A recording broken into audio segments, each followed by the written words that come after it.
नमस्कार। स्वागत है आपका जीवन विमर्श में, जहां हम सीखते हैं जीवन की सादगी, अनुभव और सच्चे सुख का अर्थ। एक शांत और हरे भरे पहाड़ी गांव में संत हरिप्रसाद रहते थे। उनका स्वभाव अत्यंत सरल और शांत था। जो भी उनसे मिलता, उनके पास से कुछ न कुछ सीख कर लौटता। कभी धैर्य, कभी प्रेम और कभी जीवन की सच्चाई। हर सुबह संत अपनी कुटिया के सामने पीपल के पेड़ के नीचे बैठते थे। लोग दूर दूर से आते, कोई मन की पीड़ा लेकर, कोई सवाल लेकर। वे सब जानते थे कि संत हरिप्रसाद के पास हर प्रश्न का उत्तर नहीं, बल्कि हर हृदय का समाधान होता है। एक व्यक्ति आया, साफ सुथरे कपड़े पर, चेहरे पर चिंता की लकीरें। उसने संत को प्रणाम किया और बोला, महाराज, मेरे पास सब कुछ है, घर है, परिवार है, धन भी है, पर मन में शांति नहीं है। हर समय कोई ना कोई चिंता घेरे रहती है, कभी भविष्य की, कभी बीते कल की। कृपया करके बताइए, सदा सुखी कैसे रहा जाए।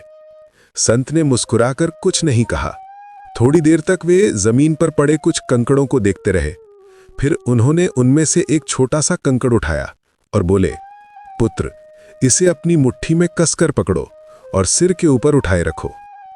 वो व्यक्ति थोड़ा हैरान हुआ, पर आज्ञाकारी होकर उसने वैसा ही किया। पहले तो सब ठीक लगा। वो बोला, महाराज, इसमें तो कोई कठिनाई नहीं है। संत शांत स्वर में बोले, बस इसे पकड़े रहो। सूरज सिर पर चढ़ाया। उसके हाथ में धीरे धीरे दर्द होने लगा, पसीना टपकने लगा।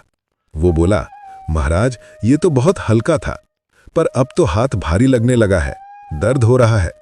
संत बोले, थोड़ी देर और सह लो। थोड़ी देर और बीती। अब वो व्यक्ति परेशान होकर बोला, महाराज, अब तो बर्दाश्त नहीं हो रहा, कृपया करके कहिए मैं इसे नीचे रख दूं। संत ने मुस्कुराकर कहा, ठीक है, अब नीचे रख दो। जैसे ही उसने हाथ नीचे किया, उसने राहत की सांस ली। वो बोला, अब तो कितना हल्का लग रहा है, जैसे कोई बोझ उतर गया हो। यही तो जीवन का सत्य है पुत्र। ये कंकड़ बहुत हल्का था, पर जब तुमने इसे बहुत देर तक पकड़े रखा, तो यही तुम्हारे लिए दर्द का कारण बन गया। जीवन में जो चिंताएं, तकलीफें और समस्याएं आती हैं, वे भी इसी कंकड़ जैसी होती हैं।